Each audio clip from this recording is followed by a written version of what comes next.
Vijayawada university మంచి భవిష్యత్తు కోసం తెలుగు విద్యార్థులు ఇష్టపడే యూనివర్సిటీ. కాల్ 9059052378 9059052379. నమస్తే, వెల్కమ్ టు ఐ డ్రీమ్. నేను మీ ఝాన్సీ. అయితే షుగర్ పేషెంట్స్ చాలామంది ఇప్పుడు ఉన్న నాలెడ్జ్ ప్రకారం షుగర్ వచ్చినప్పుడు ఎలాంటి జాగ్రత్తలు తీసుకోవాలి, ఎలాంటి మెడిసిన్ తీసుకోవాలని అవేర్నెస్ అయితే వస్తుంది. కాకపోతే ఆయుర్వేదంలో షుగర్కి ఎలాంటి చిట్కాలు ఉన్నాయి, షుగర్ కంట్రోల్లో ఉండాలన్నా, ఎక్కువ మనకి పర్సంటేజ్ పెరగకుండా ఉండాలన్నా ఏం చేస్తే మంచిది, ఎలాంటి జాగ్రత్తలు తీసుకోవాలి, ఇవన్నీ తెలుసుకుందాము.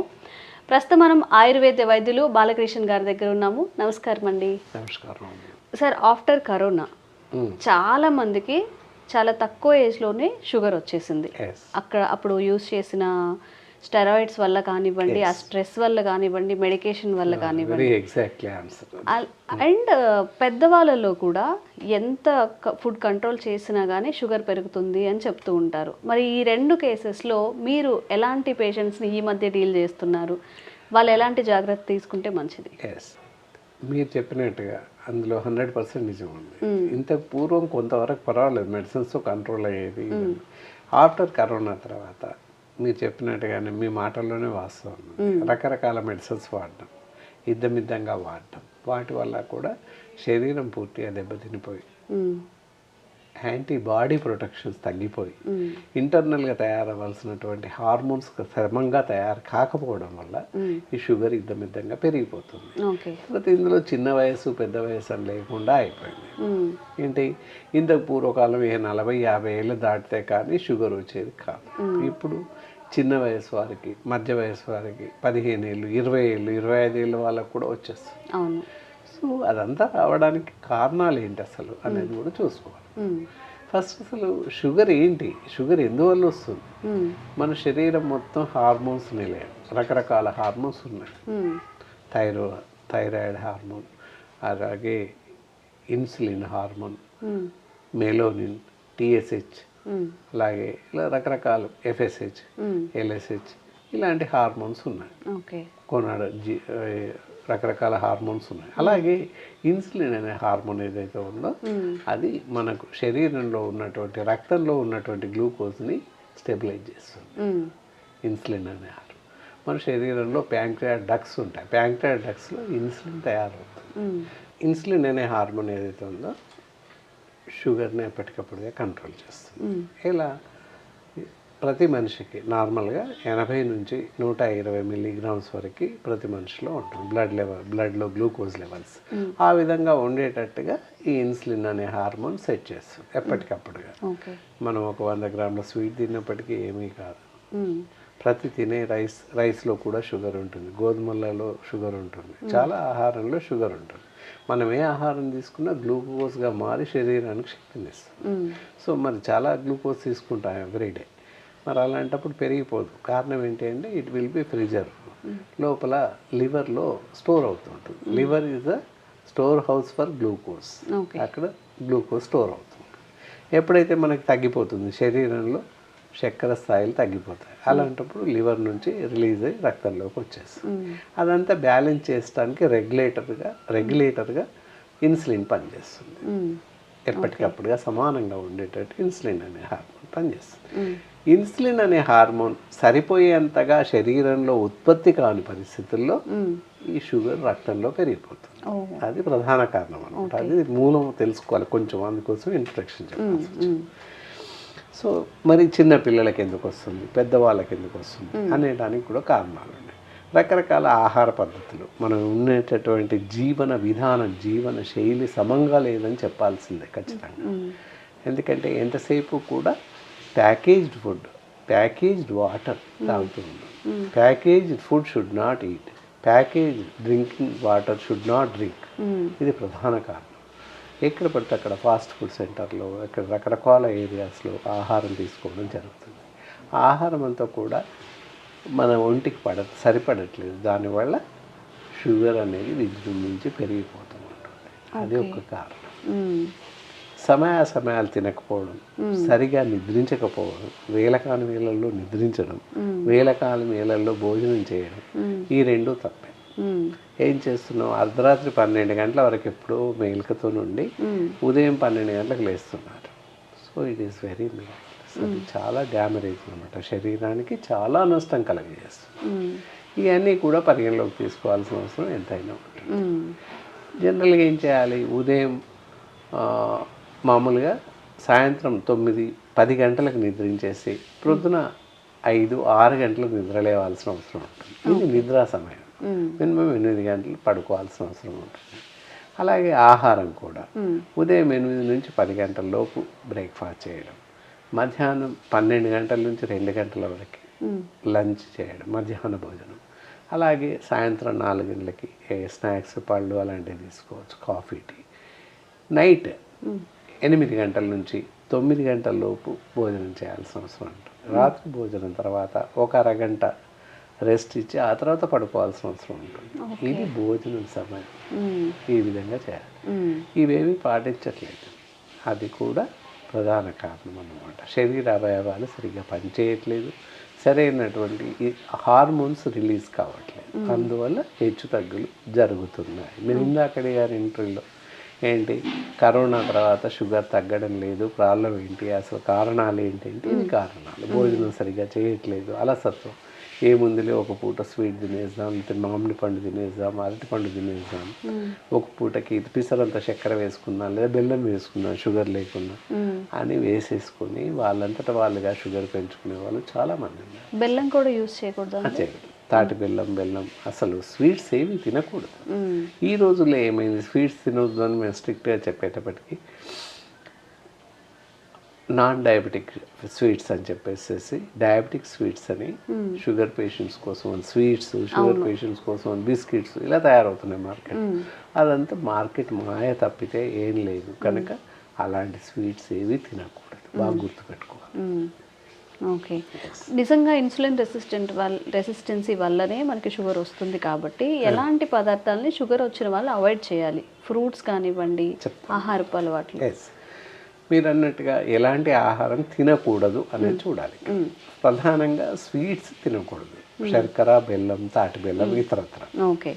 అలాగే నాన్ డయాబెటిక్ బిస్కెట్స్ అని, స్వీట్స్ అని షుగర్ పేషెంట్స్కి ఎస్పెషల్లీ మేము స్వీట్స్ తయారు చేస్తున్నాం, చాలా చోట్ల కనిపిస్తుంది.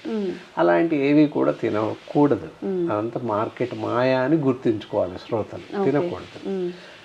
ఏంటి, మామూలుగానే మామూలు ఆహారం తీసుకోవాలి. ఇప్పుడు చెప్పే స్వీట్ ఇవి తినకూడదు. పళ్ళ విషయానికి వచ్చినట్టయితే అరటి పళ్ళు, మామిడి పళ్ళు, అలాగే సపోటా, తర్వాత పప్పాయి కూడా ఇలాంటి పళ్ళు తినకూడదు. ఓ, పప్పాయి కూడా తినకూడదు. అలాగే కస్టర్డ్ యాపిల్ తినకూడదు. మిగతా వచ్చేసి వాటర్ మిలన్, తర్వాత మస్కా మిలన్, యాపిల్, జామకాయలు, అల్లం నేరేడు పళ్ళు, ఇవి విరివిగా తినవచ్చు. వాళ్ళు ఇష్టం వచ్చినట్టుగా అంటే అవసరాన్ని బట్టి తినవచ్చు. బత్తాయాలు, ఆరెంజెస్ ఇవన్నీ తినవచ్చు. ఓకే. జనరల్గా షుగర్ పేషెంట్స్ అనగానే ఏం చెప్తారంటే వైట్ రైస్ తినద్దు అని చెప్పి. మరి వైట్ రైస్ బదులుగా మనం ఫుడ్లో ఏమి ఇంక్లూడ్ చేసుకుంటే మంచిది? వైట్ రైస్ తినొద్దు అనేది ఒక ఫోబియా మాత్రమే ఈ మధ్య కాలంలో ప్రబలిపోయింది. వైట్ రైస్ తిననంత మాత్రాన షుగర్ తగ్గిద్ది అని ఎక్కడ లేదు. ఇందాకే చెప్పాను, ప్రధాన ఆహారం ఏంటి అంటే రైస్, గోధుమలు. నార్త్ ఇండియన్స్ అంతా గోధుమ తీసుకుంటారు, సౌత్ ఇండియన్స్ అంతా రైస్ తీసుకుంటారు, అందరికీ తెలిసిన విషయం.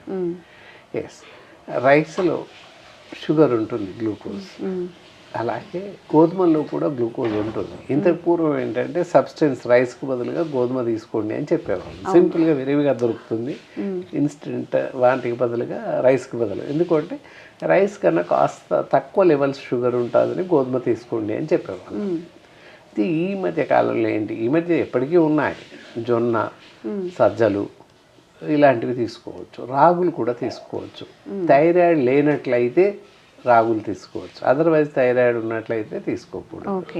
ఇవి గుర్తుపెట్టుకొని ఆ విధంగా అవలంబించినట్లయితే 3 పూటలు డిఫరెంట్గా చిరుధాన్యాలు అంటున్నారు ఈ మధ్యకాలం. చిరుధాన్యాలు అంటే ఇప్పుడు చెప్పినవన్నీ చిరుధాన్యాలే. వరి, గోధుమ కాకుండా పెసలు, కందులు, శనగలు, అలసందలు ఇవన్నీ చిరుధాన్యాలే వాస్తవానికి.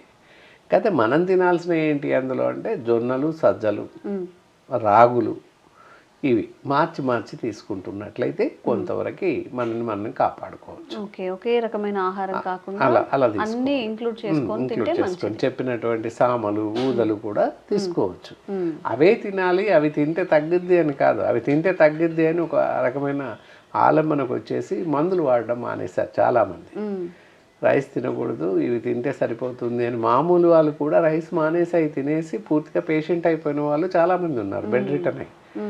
రైస్ తినకూడదంట అని చెప్పి వాళ్ళుగా అనుకొని ఊరికే సజ్జలు, ఈ సామలు, ఊదలు, ఈ చిరుధాన్యాలు అని చెప్పేసేసి అవి తినడం స్టార్ట్ చేశారు, పూర్తి ఆహారం మానేసి. దానివల్ల వాళ్ళు సిక్ అయిపోయి సరైన స్ట్రెంగ్త్ లేకుండా చాలామంది బెడ్ రిటర్న్ అయ్యి పడిపోయిన వాళ్ళు చాలామంది ఉన్నారు. సో అలా చేయకుండా మామూలు రైస్ తీసుకుని, షుగర్ వాళ్ళు మాత్రం ఇందాక చెప్పినట్లు చిరుధాన్యాలు అంటే అన్నీ వస్తాయి, సజ్జలు, గోధుమలు కాకుండా రాగులు, జొన్నలు, ఇవి మార్చి తీసుకోవాలి. అలాగే దాంతోపాటుగా ఊదలు కానీ, సామలు కానీ, వరెకలు కానీ ఇలాంటివి తీసుకోవచ్చు మార్చుకుంటాం. ఉదయం టిఫిన్ కూడా ఏదైనా తీసుకోవచ్చు, దోశ తీసుకోవచ్చు, ఇడ్లీ, పూరి కూడా తినొచ్చు, ఏదైనా ఎలాంటి ప్రాబ్లం లేదు. వడ, గారెలు, మినపయ్య తీసుకోవచ్చు. దోశ, ఇడ్లీ కన్నా కూడా మినప వడాలు కానీ, మినప గారెలు కానీ తీసుకోవచ్చు. దోశ, ఇడ్లీలో ఏంటంటే మళ్ళీ రైస్ ఉంటుంది. రైస్కి బదులుగా ఇన్స్టెడ్ ఆఫ్ జొన్న రవ్వ కూడా దొరుకుతుంది ఈ మధ్య కాలంలో. జొన్న రవ్వ వేస్ట్ చేస్తున్న వాళ్ళు కూడా చాలామంది ఉన్నారు. అలా చేస్తున్నట్లయితే కూడా షుగర్ రెసిస్టెన్స్ ఉంటుంది, పెరగకుండా కాపాడుకోవచ్చు. ఐడియల్గా చూసుకొని తీసుకోవాలి. తీసుకుంటే వాళ్ళకి షుగర్ పెరగకుండా కాపాడుకున్న వాళ్ళం అవుతాం ఫుడ్లో. మెడిసిన్ కూడా రెగ్యులర్గా వాడాలి. అందరికి ఫోబియా ఏంటంటే ఇవన్నీ వాడుతున్నాం ఇంకా మందులు ఎందుకులే అని మందులు వాడరు అనమాట. చాలామంది negligence of use of medicine ఒకసారి వాడితే రెగ్యులర్గా వాడాల్సిన అవసరం ఉంటుంది కాబట్టి వాడద్దు అని ఒక ఫోబియా. అయితే ఏంటంటే ఆహారం ఎలా తీసుకోవాలంటే ఉదయం సాయంత్రం అల్పాహారం, బ్రేక్ఫాస్ట్ లా తీసుకోవాలి షుగర్ పేషెంట్స్. మధ్యాహ్నం రైస్ తీసుకోవచ్చు, వైట్ రైస్ కానీ బ్రౌన్ రైస్ ఏది తీసుకున్నా తీసుకోవచ్చు, వాళ్ళ ఇష్టం అంతే. బ్రౌన్ రైస్ తీసుకుంటే తగ్గుద్ది అని ఒక అపోహతో మందులు మానేస్తుంది, అలా కాదు. బ్రౌన్ రైస్ వాడినప్పటికీ షుగర్ తగ్గిద్ది అని ఎక్కడా లేదు, నిరూపణ వల్ల. కనుక తీసుకోండి అంతే, కాస్త తగ్గిద్ది అని చెప్పగలుగుతాం కానీ పూర్తిగా తగ్గిద్ది అని చెప్పడానికి లేదు. మెడిసిన్ తప్పనిసరి వాడాల్సి ఉంటుంది సైమల్టేనియస్గా. అయితే షుగర్ వల్ల చాలా డిసీజెస్ వస్తాయి, ఎక్కువగా నర్వ్ సిస్టమ్ మీదే దాడి చేస్తుంది అని చెప్తారు. మరి మనకి షుగర్ ఉంది అని తెలిసినప్పుడు ఇంకొన్ని డిసీజెస్ రాకుండా ఎలా జాగ్రత్త పడాలి, ఏ డిసీజెస్ వచ్చే అవకాశం ఉంటుంది? షుగర్ వస్తే సింపుల్ వర్డ్, అజాగ్రత్తకు లోను కాకుండా షుగర్ తగ్గడానికి మెడిసిన్స్ వాడుతుంటారు. అది మనం తీసుకోవాల్సిన ప్రధాన జాగ్రత్త. ఇలాంటి జబ్బులు వస్తాయి ఇక్కడ గమనించుకోవాలి తప్పకుండా. పారాలిసిస్ స్ట్రోక్, అదే బ్రెయిన్ స్ట్రోక్, నర్వస్ మీద వస్తుంది. Diabetic neuropathy, nervous system. Diabetic retinopathy, కంటికి వస్తుంది. అండ్ గ్లూకోమా, అలాగే హార్ట్ డిసీజెస్, ఇవన్నీ రావడానికి అవకాశాలు ఎక్కువగా ఉన్నాయి. కనుక ప్రమాదకరమైన జబ్బులు రావడానికి అవకాశం ఉంది. కాబట్టి షుగర్ని ఎప్పుడూ కంట్రోల్లో ఉంచుకునే ప్రయత్నం చేయాలి. అలాగే ప్రతి నెల ఎలాగూ నార్మల్గా ఉంది అని మర్చిపోకుండా ప్రతి మంత్లీ చెకప్ తప్పకుండా షుగర్ టెస్ట్ చేయించుకోవాల్సిన అవసరం ఉంటుంది. అది కూడా fasting levels, post lunch levels, తినకముందు ఒకసారి, తిన్న తర్వాత ఒకసారి అలా టెస్ట్ చేయించి రిజల్ట్స్ ఎలా ఉన్నాయి అనేది డాక్టర్ గారి పర్యవేక్షణలో మందులు వాడాల్సిన అవసరం ఎంతైనా ఉంది. నార్మల్గా ఉంది, పోయినసారి బాగానే ఉంది అని చెప్పి మందులు మానేస్తుంటారు. తప్పకుండా వైద్యుల్ని సంప్రదించాల్సిన అవసరం ఈ మధుమేహ వ్యాధిగ్రస్తులకి ఉంది. ఓకే డాక్టర్ గారు, అయితే మీరు చెప్పినట్టుగా తినకముందు, తిన్న తర్వాత, ఫాస్టింగ్తో తిన్న తర్వాత చేయించుకున్నప్పుడు చాలా మందికి తిన్న తర్వాత షుగర్ లేనట్టుగా చూపిస్తుంది. మరి దీన్ని ఎలా తీసుకోవచ్చు? అసలు ఆ కేసు ఏంటి? అలా ఉంటుంది ఒక్కోసారి. ఏంటి అంటే తిన్న తర్వాత అన్న తర్వాత ఎనడంలో ఏంటంటే ముఖ్య ఉద్దేశము భోజనం మాత్రమే చేయాలి. చాలామంది ఏం చేస్తున్నారు, ఏదో టిఫిన్ చేసేసి హాఫ్ అన్ అవర్ 1 అవర్లో వాళ్ళ తొందర, మన పేషెంట్స్ తొందర అవ్వచ్చు, లేదా టెస్టింగ్ సెంటర్స్ వాళ్ళ తొందరగా గాబరా కావచ్చు. దానివల్ల సరైనటువంటి రిజల్ట్స్ రావడం లేదు. తినకముందు పర్వాలేదు, బాగానే చేస్తున్నాము. తిన్న తర్వాత అంటే మినిమం 1.5 అవర్ భోజనం మాత్రమే చేయాలి, సఫిషియెంట్గా భోజనం చేయాలి. అవసరమైతే స్వీట్ తినండి మధ్యాహ్నం భోజనంలో. చేశాక 1.5 అవర్ టైం తీసుకోవాలి గంటన్నర వెయిట్ చేయాలి ఆఫ్టర్ లంచ్. సపోజ్ 12 o'clockకి లంచ్ చేసాము అంటే 1:30 తర్వాత టెస్ట్కి ఇవ్వాలి రిపోర్ట్, బ్లడ్ యూరిన్. 1:30 నుంచి 1 hour ఉంటుంది, 1:30 to 2:30 గంట సమయం ఉంటుంది. ఆ గంట విరామం సమయం బిట్వీన్ ద టైంలో స్పెసిమెన్స్ ఇస్తే కరెక్ట్ రిజల్ట్ రావడానికి అవకాశం ఉంది. అయితే కొన్నిసార్లు ఏంటి అంటే తినక ముందు షుగర్ చూపిస్తుంది ఫాస్టింగ్ లెవెల్లో, తిన్న తర్వాత చూపించదు. అది కరెక్ట్. కొన్ని కేసెస్లో అక్కడ కనబడతాయి. అక్కడ 0.01%, ఈవెన్ 1% కూడా కాదు. ఓ 1,00,000 మందికి చూస్తే ఒక 1000 మందికి కనబడతాయి అంతే, అంతకుమించి కనపడవు. ఏంటంటే వాళ్ళకి ఇంకా టైం తీసుకోవాల్సిన అవసరం ఉంటుంది, 2.5 hours అట్లా. అలాంటి వాళ్ళకి ఏంటంటే పూర్వకాలంలో జీటీటీ టెస్ట్ అని చేసేవాళ్ళు, గ్లూకోజ్ టాలరెన్స్ టెస్ట్ అని. ఇప్పుడు ఎక్కడ చేయట్లేదు, 3 months యావరేజ్ అని చేస్తున్నారు. అది కరెక్ట్ కాదు, అది అవసరం కూడా లేదు. ఫాస్టింగ్ పోస్ట్లోంచే చేయడం కరెక్ట్ అనమాట. ఎందుకంటే డాక్టర్స్ కూడా చెప్పారు 3 months యావరేజ్ నమ్మశక్యంగా ఉండడం లేదు, కనుక ఫాస్టింగ్ పోస్ట్లోంచి చేయడమే మంచిది అని మామూలుగా డయాబెటాలజిస్ట్ కానీ, హార్ట్ పేషెంట్, అది కార్డియాలజిస్ట్లు, ఇలా ఫిజిషియన్స్ కూడా చెప్తూ ఉన్నారు చాలా కార్యక్రమాల్లో. ఎందుకంటే ఈ 2 చేయించడమే మంచిది. 3 months average should not correct results అని చెప్పేసి చెప్తున్నారు. ఓకే, చాలా మంది షుగర్ పేషెంట్స్ మెడికేషన్ అంతా ఇంగ్లీష్ మెడిసినే తీసుకుంటున్నారు. మరి మన భారతీయ సాంప్రదాయం ప్రకారం ఆయుర్వేదంలో షుగర్కి ఎలాంటి మెడిసిన్ ఉంది, ఎన్ని నెలలు వాడాల్సి వస్తుంది? ఎస్, షుగర్కి ఇక్కడ ఆయుర్వేదంలో కూడా జీవిత పర్యంతం వాడాల్సిన అవసరం ఉంటుంది. ఓకే, అనగానే ఏమంటారు, ఎలాగ ఇంగ్లీష్ మెడిసిన్స్ వాడుతున్నాం కదా ఇవెందుకు వాడాలి అని అడుగుతారు. మీరు భారతదేశ వైద్య విధానం అని అన్నారు, కరెక్ట్. కానీ భారతదేశస్తులు ఎవరు నమ్మట్లేదు, ప్రపంచవ్యాప్తంగా ఆయుర్వేద వైద్యం నడుస్తూ ఉంది, వాడుతూ ఉన్నారు. మంది మనకి చాలా లోకువాగా అనిపిస్తుంది, ఇక్కడ వైద్యంలో కూడా అలాగే ఉంది. కాబట్టి ఈ మధ్య కాలంలో చాలామంది ఆయుర్వేదం వైపు టర్న్ అవుతున్నారు. సో ఆయుర్వేద మందే ఎందుకు వాడాలి అనే క్వశ్చన్ వస్తుంది. ఎందుకు వాడాలి అంటే ఇందాక మనం డిస్టర్బ్ ఆఫ్ ఆర్గాన్స్ అని చెప్పాం, different type of side effects వస్తాయని చెప్పాం. ఇంగ్లీష్ మెడిసిన్స్ వాడడం వల్ల చాలా రకాల సైడ్ ఎఫెక్ట్స్ రావడానికి అవకాశాలు మెండుగా ఉన్నాయి. ఇక్కడ ఆయుర్వేద మెడిసిన్ వాడడం వల్ల ఎలాంటి సైడ్ ఎఫెక్ట్స్ రావు. డయాబెటిక్ రెటినోపతి అవ్వచ్చు, డయాబెటిక్ న్యూరోపతి అవ్వచ్చు, ఎనీ హార్ట్ డిసీజెస్ అవ్వచ్చు, వగైరా వగైరా ఇలాంటి జబ్బులు రాకుండా ఆయుర్వేద మెడిసిన్ కాపాడుతుంది మనల్ని. సేఫ్ సైడ్ ఉంచుతూనే షుగర్ని కంట్రోల్ చేస్తుంది. మిగతా సేమ్ ఐస్టీస్గా ఇందాక పైనే చెప్పుకున్నాం ఆహార నియమాలు, ఇన్స్టెడ్ ఆఫ్ అలోపతి మెడిసిన్ దానికి బదులుగా ఇక్కడ వాడచ్చు. ఇప్పుడు మా హిస్టరీలో చాలామంది ఇన్సులిన్ మెడిసిన్స్, గోళీలు అన్నీ వాడుతున్న వాళ్ళకు కూడా టోటల్గా మెడిసిన్ ఆపేసి ఇది ఇచ్చిన సందర్భాలు ఉన్నాయి. అన్ని మెడిసిన్స్ వాడినా షుగర్ షుడ్ నాట్ కంట్రోల్ అవ్వట్లా.